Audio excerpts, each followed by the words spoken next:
የማርቨል እንግሊሽ ቲዩብ ፎሎወርስ እንዴት ናችሁ? ቱዴይ ይዤላችሁ የመጣሁት the four major types of paragraphs።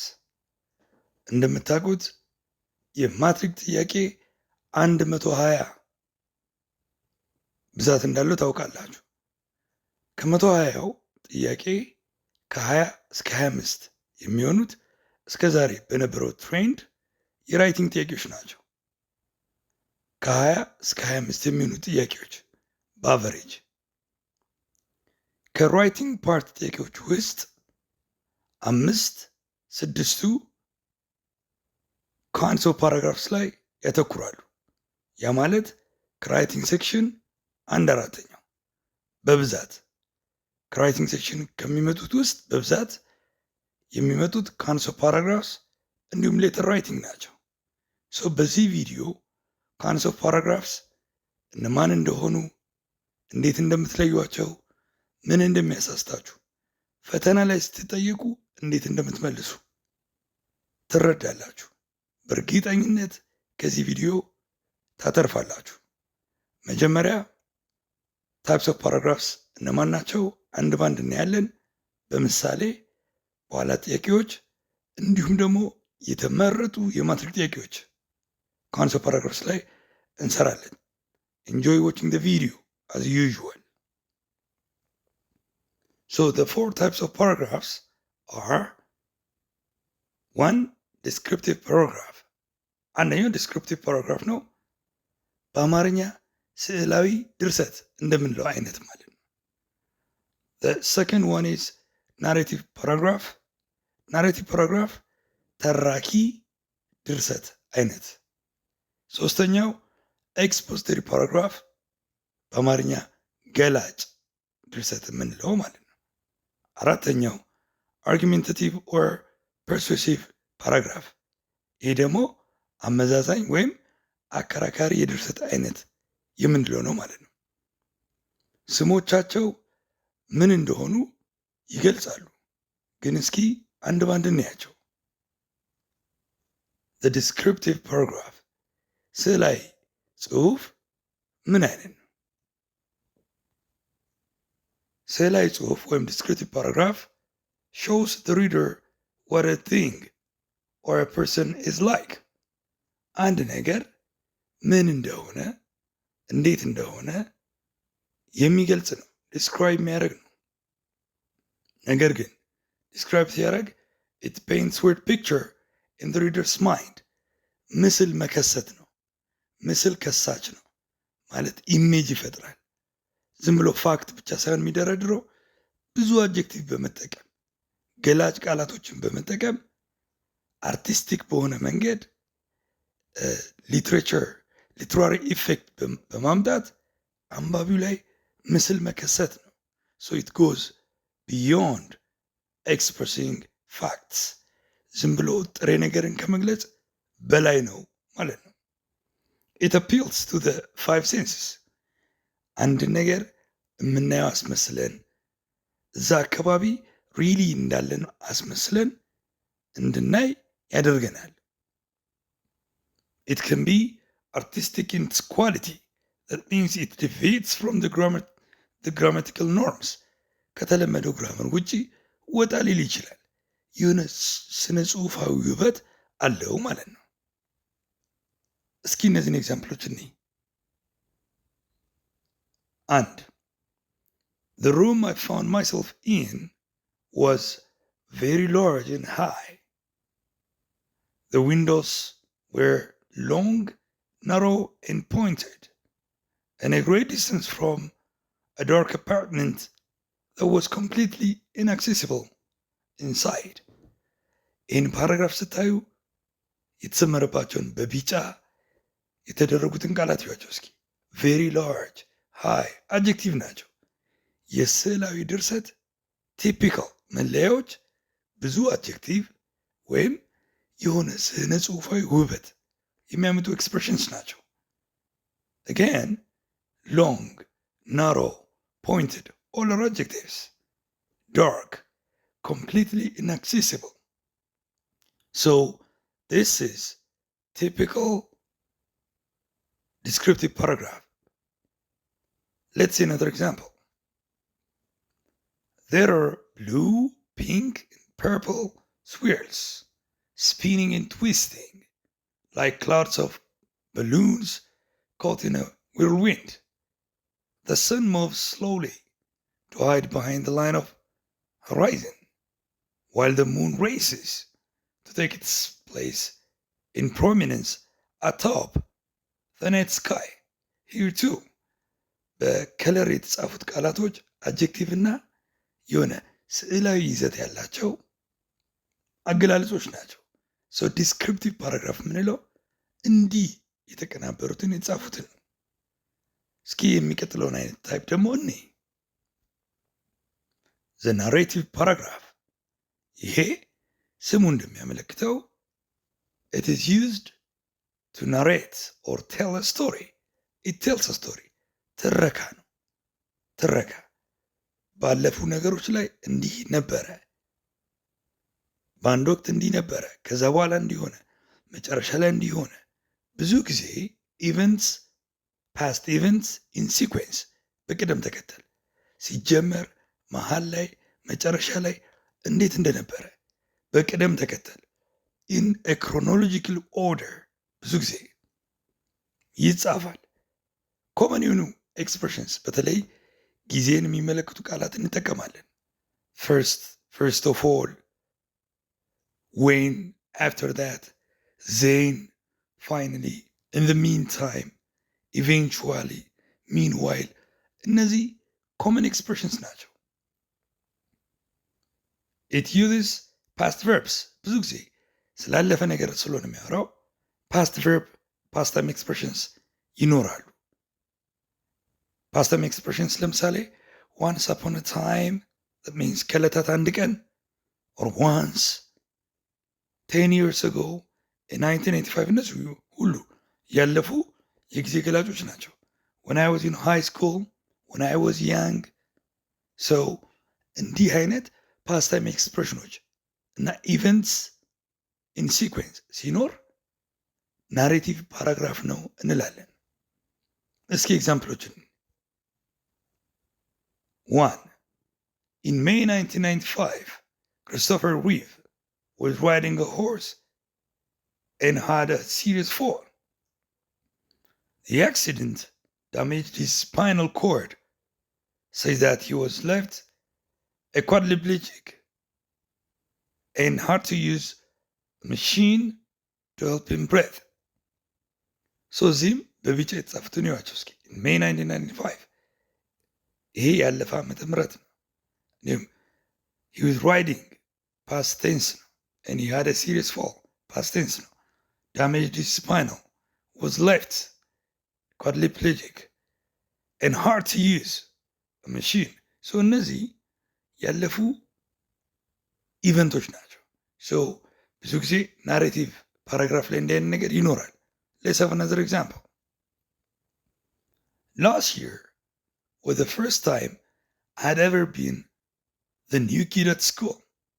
For the first 4 days, I was completely alone. I don't think I even spoke to a single person. Finally, at lunch, on the 5th day, it goes on like that. So from this piece of writing, ምን past expressions like last year, and events, order of events, the first time, for the first 4 days, finally, on the 5th day. እነዚህ የሆነ ኢቨንት በፓስት ታይም ተከታትሎ እንዴት እንደነበር ትረካ ነው ማለት ነው። Let's go to the third type, the expository paragraph. What is it? ምንድን ነው? ቅድምም ብያችኋለሁ፣ ገላጭ ድርሰት ምንለው ነው። It simply provides information and educates the reader. ይሄ ዋናው ዓላማው ማስተማር ነው፣ መረጃ መስጠት ነው፣ ፋክት መስጠት ነው። ማጋነን ሳይሆን ያለውን ነገር ቁልጭ አድርጎ መስጠት። It's meant to inform. It exposes the readers to some kind of fact ማሳወቅ ነው ያለው። ብዙ ጊዜ ምን አይነት ጽሁፎች እዚህ ውስጥ ይካተታሉ? ኢንስትራክሽንስ፣ ትዕዛዞች፣ ኦርደሮች። አንድን ነገር ለመስራት ይሄን አደርግ፣ ቀጥል፣ ይሄን አደርግ፣ ይሄን አታደርግ፣ እንደ አይነት ነገር ኢንስትራክሽንስ። ፋክትስ በቁጥር ሊሆን ይችላል። አንድን እውነታ አድጀክቲቭ ሳንጠቀም ሳናጋንን ያለውን ጥሬ ፋክት። ክላሲፊኬሽንስ ነገሮች እንዴት እንደሚከፋፈሉ ክፍልፋዮችን እንናገራለን። ይሄ ነገር ከዚህ ይመደባል፣ ይሄ ነገር በዚህ ቡድን ውስጥ ይሆናል ያለውን እውነታ። ዴፊኒሽንስ ገለጻ፣ ይሄ ማለት እንዲህ ነው። ራይት። ኮምፓሪዝንስ ማነጻጸር፣ ይሄኛው ከዚህኛው ይሻላል፣ ይሄ ነገር አለው። ኦኬ፣ ይሄኛው ከዚህኛው ሰፊ ነው፣ ፋክትን መሰረት ያደረገ ሳይገንን። ፕሮሰስ አንድ ነገር ለመስራት ምን ጠቀማቸውን ስቴፖች፣ መጀመሪያ እናርግ፣ ቀጥሎ እናርግ፣ ማሽን እንዴት እንደሚሰራ፣ አንድ ነገር እንዴት እንደሚሰራ ፕሮሰሶች፣ ስቴፖች ሁሉ ምን ውስጥ ፎሎ ያደርጋሉ ማለት ነው? ኤክስፖዚቶሪ ፓራግራፍ ውስጥ ፎሎ ያደርጋሉ። እስኪ ኤግዛምፕሎችን ሂር ኢዝ ዘ ፐርፌክት ሲስተም ፎር ክሊኒንግ ዩር ሩም። ክፍልን ማጽዳት ከፈለግ ፈርስት ሙቭ all of the items that do not have a proper place to the center of the room. መጀመሪያ ይሄን አድርግ። Get rid of at least 5 things that you have not used within the last year. Then get rid of another instruction. Take out all of the trash. So this is full of instruction. So instruction ምናምን ያለበት exposition ነው ማለት ነው። Let's have another example. Oceans and lakes have much in common, but they're also quite different. ከዚህ ደግሞ የምታዩት ኦሽን እና ሌክን እያነጻጸረ ነው። ኮምፓሪዝን ነው። እሺ የሚመሳሰሉበትን ይናገራል፣ ደግሞ የሚለያዩበትን ይናገራል። both are bodies of water, but both are bodies of water የሚመሳሰሉ የውሃ አካላት ናቸው። but oceans are very large bodies of salt water, while lakes are much smaller bodies of fresh water እያለ ይቀጥላል። ሰው ንጽጽር ምን ውስጥ ፎሎ ያደርጋል ማለት ነው? ኤክስፖዚሽን ውስጥ። አራተኛው the argumentative or persuasive paragraph ይባላል። ይሄ አመዛዛኝ ወይም አከራካሪ። ይሄ የሚጻፈው to convince the reader to accept a particular point of view። ይሄ አንባቢውን ለማሳመን ተጽዕኖ ለመፍጠር አንባቢው ላይ የሚጻፉ ጽሁፎች ናቸው። የሆነ ፖይንት ኦፍ ቪው ይኖራል፣ የሆነ ሀሳብ ይኖራል፣ ጸሐፊው የሚያስብበት ጎን አለ። ሰው ለማሳመን ይጻፋል። ሰዎች እንዲህ ብለው ያስባሉ፣ ብዙዎች እንዲህ ብለው ያስባሉ፣ ነገር ግን ይሄ ትክክል አይደለም። ሰዎች ይሄ ነገር ትክክል አይደለም ብለው ያስባሉ፣ but this is true እያለ ጸሐፊው አንባቢው ላይ የራሱን ሀሳብ ሳይድ እንዲያደርግለት ይጻፋል ማለት ነው። ብዙ ጊዜ እነዚህ ኤክስፕሬሽኖች አይጠፉም። on the contrary በአንጻሩ ግን የሆነ ሀሳብ ይቀርብና ተቃራኒውን ወይም የሆነ አርጊሜንት ነገር ብዙ ጊዜ ሁለት ፖይንት ኦፍ ቪው ይኖራል። ኦኬ፣ ሁለት ፖይንት ኦፍ ቪው፣ በአንድ በኩል የሆነ ሰው ይደግፋል፣ በአንድ በኩል ደግሞ የማይደግፈው አይነት። on the other hand despite however although but እነዚህ ተቃራኒ ሀሳቦች እንዳሉ የሚገልጹ አገናኞች ናቸው። in my opinion ምክንያቱም ጸሐፊው የራሱን ኦፒኒየን ስለሚያቀርብ አንዳንዴ በማስረጃ ስለዚህ I have evidence, I think you should believe this, you have to do this, it's better ምናምን እንዲህ አይነት ኤክስፕሬሽኖች የራሱን ሀሳብ ይጨምርበታል። የራሱን ኦፒኒየን ተጽዕኖ በማድረግ እንድትቀበሉት ማለት ነው። so such writings are called argumentative or persuasive. argumentative argument ነው። persuasive ደግሞ አንድን ሰው አንድን አክሽን እንዲወስድ ለማሳመን የሚጻፍም ይሆናል። ይህን ማድረግ አለብህ፣ ይህን ካላደረግ እንዲህ አይነት ነገር ይመጣል፣ እንዲህም እያለ ሊጽፍ ይችላል። ይሄ ሞር ኦፍ persuasive ይባላል። Let's have examples. If you want to change, you have to start believing in what you want to do, no matter what other people's opinions are. Look, መቀየር ከፈለግ መጀመሪያ እመን. You have to start believing. A strong expression ነው አይደል? ማመን አለብህ። ለማሳመን ነው የሚጽፈው የሰውዬ ተጽዕኖ ለመፍጠር አንበቢው ላይ no matter what other people's opinions are. ሰው ምንም አስተያየት ይኑረው፣ አንተ ግን መጀመሪያ እመን. And you have to believe that the change you want to make are worth it. Regardless of your age, your own circumstance. ያለበት ሁኔታ ተወውና እድሜን ተወውና ለለውጥ ተነሳ ነው። ይሄ አይነት አጻጻፍ አርጊመንት ፐርስዌሲቭ ነው። ትችላለህ፣ ማድረግ ትችላለህ፣ ትለወጣለህ። ይሄ ተጽዕኖ ይፈጥራል ቃሉ ራሱ። The second example, if you keep the power of self-reflection in the lives of those who do not have your own benefits, then not only will you proud families celebrate your existence, but the billions and millions of people you've helped change their reality. We do not need magic to change the world. Look at this expression. We do not need magic to change the world. ዓለምን ለመቀየር ተአምር መፍጠር ወይም አስማታዊ ኃይል አይጠበቅም.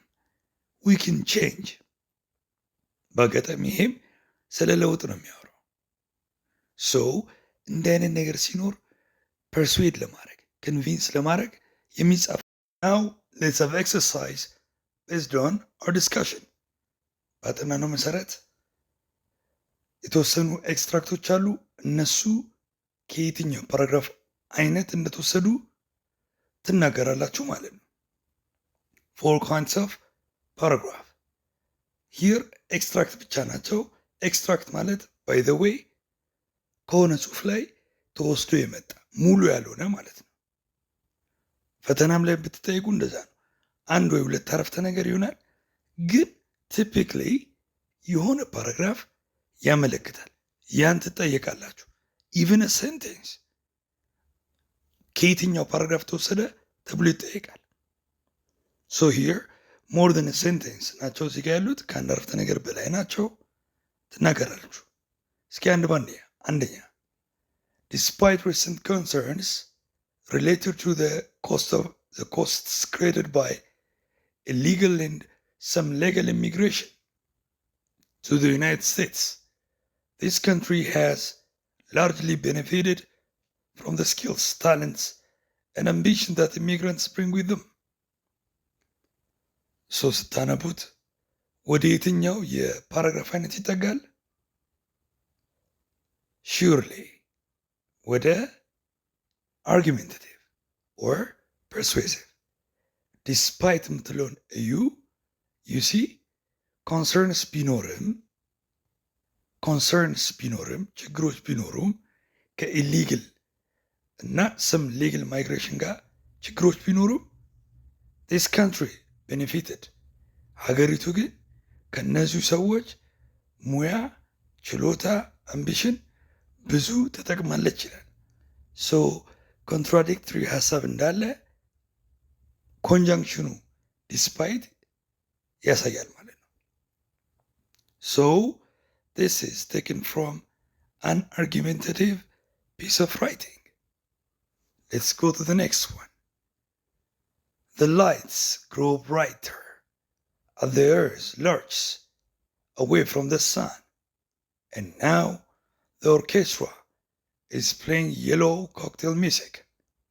The opera voices pitch a key higher. Laughter is easier, minute by minute, spilled with prodigality. እያለ ይቀጥላል። ይህ አይነት አጻጻፍ ከየትኛው ፒስ ኦፍ ራይቲንግ የተወሰደ ነው? እንደምታዩት the lights grow brighter,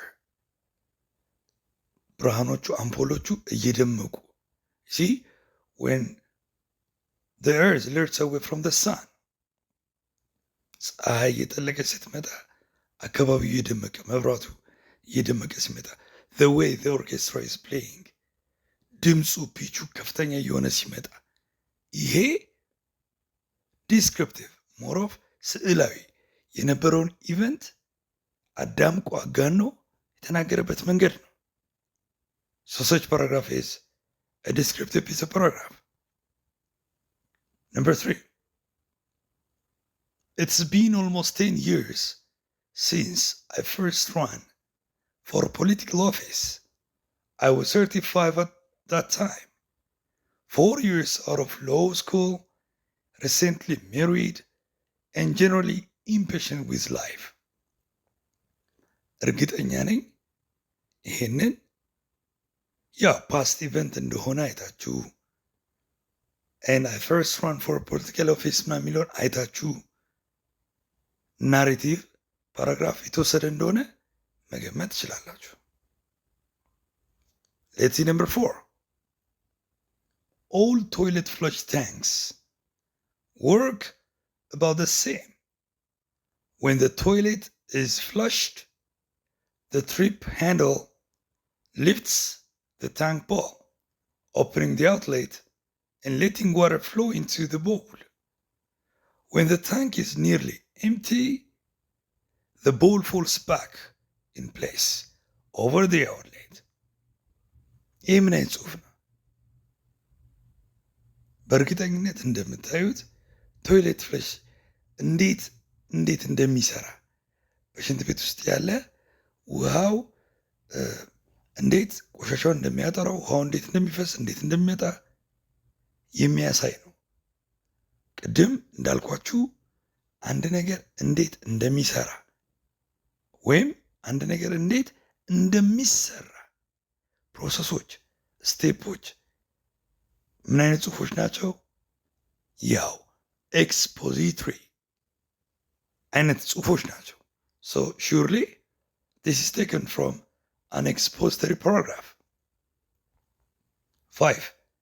It was July 21st, 1969, and Neil Armstrong awoke with a start. It was the day he would become the first human being to ever walk on the moon. The journey had begun several days earlier when ይቀጥላል እንዲህ ያለ So from the expressions በቀላሉ ያለፈን ኢቨንት የሚናገር ነው። ይሄ አያስቸግርም። ናሬቲቭ ፓራግራፍ ላይ የተወሰደ ነው።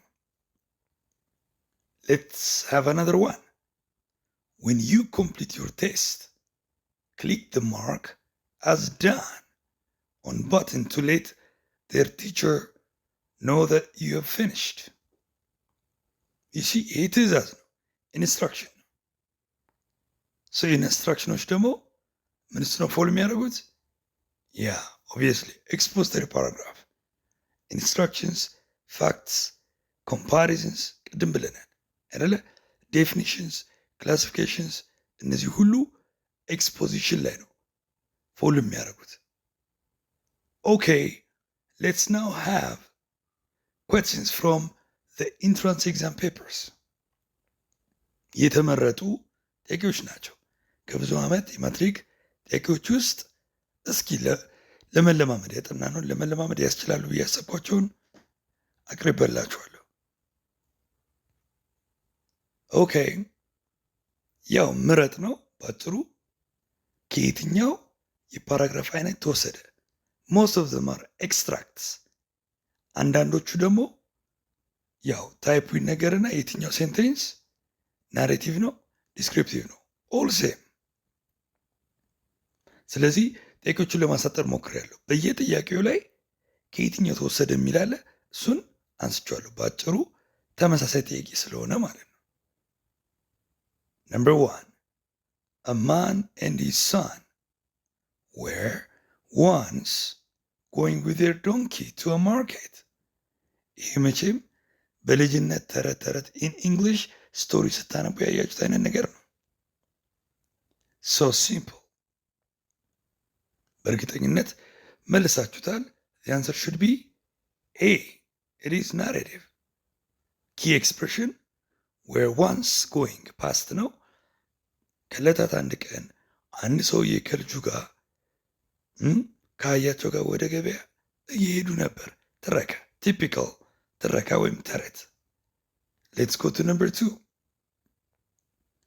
Which one is most likely taken from a descriptive writing? የትኛው አረፍተ ነገር ከዲስክሪፕቲቭ የተወሰደ ነው? ዲስክሪፕቲቭ ሲባል አእምሯችሁ ውስጥ መምጣት ያለበት ምንድን ነው? አጀክቲቮች፣ ገላጭ ቃላቶች እንዲሁም የስነ ጽሑፋዊ ውበት ያለበት ከፋክቱ በዛ ያለ ነው ማለት ነው።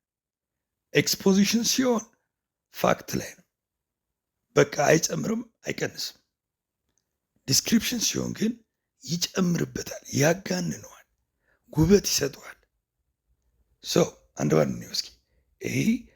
The next stopover was at Bishan Gari. ይሄ probably narrative ነው የሚችለው። B. Bishan Gari is a little beautiful town in the valley. Well, you can see that adjectives like little and beautiful are used. ስለዚህ ይሄ more of descriptive ነው፣ ግን ሌሎቹን ማየት አለብን። C. Bishan Gari is much better than the other towns around. ይሄ ለማሳመን መጻፍ ነው። more of ወደ argumentation የሚሄድ ነው። D. I don't have accurate information about the population of Bishan Gari. Well, exposition አይነት ነገር ነው። So our best answer is B. Let's see number 3. Right in front of me stood this beautiful lady with her arms round the waist of a young man. The physical makeup of this man is strongly expressive, tells the onlooker that he was definitely reviving from some chronic illness that eroded all his stamina. መቼም ይህን አነጋገር ስታዩ ይገባችኋል። ዝም ብሎ ፋክት ብቻ አይደለም። The lady with a man. ሌዲዋ ምን ደመረ ይችላል? beautiful lady adjective ተጠቅሟል። beautiful lady and then the physical makeup of the man በጣም ይገልጻል ይላል። ሰውየው ሲታይ ምንድነው የሚለው? reviving from some chronic illness ከሆነ ከባድ በሽታ ያገገመ ይመስላል። መገርጣቱን የሚገልጽ ቃል ነው። ይሄ ስዕላዊ ነው። ምን አይነት እንደሆነ it just paints with picture የሆነ ምስል ከሳች ነገር ነው። so our answer is C. descriptive ነው። Number 4. The claim that those educate people about wildlife and the environment is totally unfounded. On the contrary, they encourage people to see animals as a form of entertainment. ዊሊን ስታዩ ክሌም የሚላለ they claim the claim እንዲህ ተብሎ የሚታሰበው ነገር ማለት ነው። ዙስ ያስተምራሉ ህዝቡን ስለ ዋይልድ ላይፍ እንዲሁም ስለ ኤንቫይሮንመንት ኤጁኬት ያደርጋሉ ተብሎ የሚታሰበው ነገር is totally unfounded መሰረት የለሽ ነው ይላል። ሰው እንደዚህ ያስባል ግን ስተት ነው ይላል። on the contrary በተቃራኒው ይሄ ኤክስፕሬሽን ኪወርድ ነው። look they encourage people to see animals as a form of entertainment. እንደውም ሰዎች እንስሶችን እንደ መዝናኛ ይቆጥሯቸዋል ይላል። so two views ሁለት አይነት ቪው ነው ያለው። እየተጻረረ ነው ጻፊው። so ይሄ ክርክር አለበት ማለት ነው። argumentative ነው ማለት ነው። you see so our answer is D. When we go to number 5, I thought he was asking me just for a walk and did not hesitate the slightest to give in. His Zane started smartly, guiding me into a forest where I could see no soul around. 10 minutes into the venture, however, እንዲህ እያለ ይቀጥላል። ይሄ ምን አይነት ሊሆን ይችላል ብላችሁ ትገምታላችሁ? ያው ለመወሰን ከኤክስፕሬሽን ማየት ነው።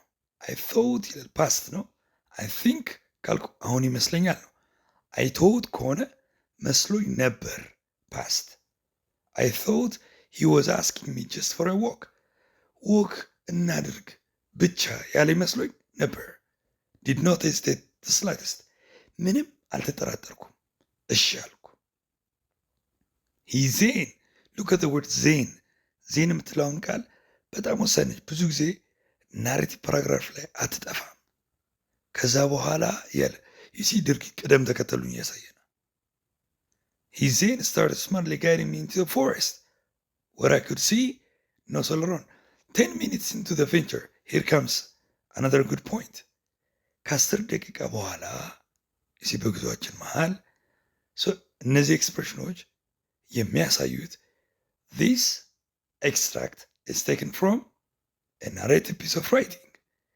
ከሆነ ትረካ ላይ የተወሰደ ነው the correct answer is A number 6 once upon a time there was an emperor who loved to spend his money on expensive things መቼም once upon a time እያለ ሌላ ነገር ሊሆን አይችልም ናሬቲቭ ወይም ተራኪ ድርሰት አይነት ነው ከዕለታት አንድ ቀን so the answer is A let's go to number 7 according to government records the number of men working or looking for work fell to a record low in the early part of 2012 but I don't think this reflects the realities of everyday life በዚህ ኤክስትራክት ውስጥ የምናየው ሁለት ነገር ነው አንደኛ some fact የሆነ ፊገር ተጽፏል አይደለ በጣም ወርዷል ድሮ ከነበረው ቁጥሩ ወርዷል የምኖቹ the number of men working you see or looking for work fell ነገር ግን but ይሄ crucial ቃል very important word but I don't think እንደገና ደግሞ I don't think የሚለው የራሱን ሀሳብ ነው የሚናገረው አይመስለኝም so opinion ነገር ካለ ምንድነው ለማሳመን የሚጻፍ ነው ማለት ነው but ደግሞ ተቃራኒ ሀሳብ ነው so more of argumentative ነው ማለት ነው so our answer is B argumentative let's go to number 8 we then found both lying on the floor soaked in their own blood there was no question that the shot was from a short distance as something goes like that ይህን ደግሞ በማየት እስኪ እንሞክረዋለን we then it says we then found ይህ ነገር ከምን የቀጠለ ነው የሆነ ትረካ እየተናገረ ነበር ኢቨንት so ሲኩዌንሱን የሚያሳይ ቃል ነው past event ከነ ሲኩዌንሱ lying on the floor soaked in their own blood በደም ተጨማልቀው ነበር ይላል ይሄ ደግሞ descriptive element ነው there was no question that the shot was from a short distance ይሄም ያው ከቅርብ እንደተተኮሰበት ያስታውቃል ይላል so እዚህ ጋር ሁለቱም ኤሌመንቶች አሉ ናሬቲቭም ዲስክሪፕቲቭም ኤሌመንት አለ ግን ይሄ ሲጀመር ትረካ ውስጥ ከሆነ ስቶሪ ውስጥ የተወሰደ ነው ምክንያቱም የሚያስታውቃል ዊዜን የሚለው የሆኑ ኢቨንቶችን ኢን ሲሪስ እየተናገረ ነው ማለት ነው so more of narrative piece of writing ውስጥ የተወሰደ ነው ማለት ነው but under the narrative piece of writing descriptive element አሉ ማለት ነው okay so our answer is A let's go to number 9 out in the office behind his house Lemma is sweating over his newspaper column his feet are propped up on his desk and his computer keyboard sits on his lap መቼም ይህን ስታዩ ባጭሩ ለማ ጋዜጣ እያነበበ ነበር ፋክቱ ቢሆን ነገር ግን ወጣ ብሎ እግሮቹን ወደ ላይ ሰቅሎ ይሲ አነባበቡ ምናምን ኮምፒውተሩ ላፑ ላይ አስቀምጦ ይሄ ስዕላዊ ነው በቃ የሆነ ስነ ጽሁፋዊ ውበት አለው how he was reading ይሄን በቀላሉ ዲስክሪፕቲቭ ፒስ ኦፍ ራይቲንግ ውስጥ የተወሰደ እንደሆነ ማወቅ ይቻላል። አጻጻፉ ማለት ነው። ሌትስ ጎ ቱ ነምበር 10. which one is most likely taken from a narrative piece of writing? እዚህ ጋር ደግሞ አረፍተ ነገር ነው። የትኛው ከናሬቲቭ ፒስ ኦፍ ራይቲንግ የተወሰደ ነው? ናሬቲቭ ማለት ተራኪ ነው። ሶ ፓስት ኢቨንት ሲኩዌንስ፣ እነዚህ once upon a first of all then after that eventually እነዚህ አይነት ቃል እንጠብቃለን ማለት ነው። A. the cause of the uproar remains a mystery. ምክንያቱ አልታወቀም ያመፁ። B. quite a lot of them died suffocated in the crowd. ክራውድ ውስጥ ብዙዎቹ ታፍነው ሞተዋል ተረጋግጠው። well, it's just a fact. I don't know how many shops were burned down that day. ይህም ብዙም አያሳይም ናሬሽን። D. when the clock struck 7, people started yelling and shouting. look, when the clock struck 7, ሰዓቷ 7 ሰዓት ስትሞላ, it's a time expression. people started yelling and shouting. ሰዎቹ መጮህ ጀመሩ ነው። see so ይሄ ታይሚንጓ መጠቀሷ በራሷ ከናሬቲቭ ፒስ ኦፍ ራይቲንግ የተወሰደች እንደሆነ ያስታውቃል። so our correct answer is D. 11. why should the poor pay as much as the rich? ለምን ድሃው እንደ ሀብታሙ እንዴት ይከፍላል? ድሃው ህብረተሰብ ከሀብታሞች ጋር እንዴት እኩል ይከፍላል? first, the poor is already poor. nothing is to be drawn out of poverty. ሲጀመር ድሃው ድሃ ነው፣ ምንም የለውም። ከድህነት ላይ ምን ይከፈላል? ምን ይወሰዳል? second, there is also a moral question of whether it would be just to add another burden to this group already saddled with. ሁለተኛው የህሊና የሞራል ኢሹ is it just ፍትሃዊ ነው ካለበት ጫና መከራ አንጻር እንደገና ይህን ማምጣት? ይህ ጽሁፍ የጻፈው ሰውዬ ዓላማው ምንድን ነው? to describe ነው? ይሲ ናሬት ለማድረግ ነው? ኤክስፖዝ ለማድረግ ነው? ወይስ ፐርስዌድ ለማድረግ ነው? ያው ግልጽ ነው። ይህ ሰውዬ ድሃው ማህበረሰብ እንደ ሀብታም እኩል እንዳይከፍል ተጽዕኖ ለማሳመን ነው ማለት ነው። ታርጌት ግሩፑን ድሃው መክፈል የለበትም የሚል የራሱን ኦፒኒየን ይዞ ነው የመጣው ማለት ነው። ሶ ይሄ ፐርስዌድ ለማድረግ ነው። ሶ the answer should be D. argumentative ነው ይሄ። 12. and the last one for this video. basketball is fast-paced and required the body to run, turn, twist, pass, jump and shoot, all at high speeds and for a long period of time. ይህ ምን አይነት ጽሁፍ ነው? ናሬቲቭ ነው? ዲስክሪፕቲቭ፣ ኤክስፖዚቶሪ፣ አርጊመንታቲቭ? ዌል ይህ ባስኬትቦል ምን አይነት ጨዋታ እንደሆነ የሚያሳይ ነው ባጭሩ። ግነት የለውም። ባስኬትቦል ውስጥ ያሉ እያንዳንዷ አክቲቪቲ የተጻፈበት ነው። ይህ ስለ ባስኬትቦል ምንነት ዴፊኒሽን የሰጠው ሲምፕሊ ዴፊኒሽን ነው። ዋት ኢዝ ባስኬትቦል፣ ዋት አር ዘ ሙቭመንትስ ቢባል እነዚህ ናቸው። ሶ ይሄ ቲፒካል ኤክስፖዚሽን ነው። ቲፒካል ኤክስፖዚሽን ነው። ሶ አወር አንሰር ኢዝ ሲ። ዌል ለዛሬ ይዤላችሁ የመጣሁት ቪዲዮ ይህንን ይመስላል። በእርግጠኝነት ስለ ሜጀር ታይፕስ ኦፍ ፓራግራፍስ ላይክ ዲስክሪፕቲቭ፣ ናሬቲቭ፣ ኤክስፖዚሽን እና አርጊሜንቴሽን ምን እንደሆኑ አይተናል። ምሳሌዎች፣ በቂ ምሳሌዎች አይተናል። ከማትሪክ ፈተናዎች የተወሰኑትን መርጠን አይተናል። ይህን በማየት ደጋግማችሁ በማጥናት በእርግጠኝነት ለማትሪክ ትዘጋጃላችሁ። በሌላ ራይቲንግ ቪዲዮ ካይንድስ ኦፍ ሌተርስ እንዴት ይጠይቃሉ ምናምን ይዤላችሁ እመጣለሁ። Thanks for watching the video and goodbye until we meet again. Thanks again. Well, ቪዲዮን እንደወደዳችሁት ተስፋ አደርጋለሁ። If you really like it, please like, share and subscribe. Thank you.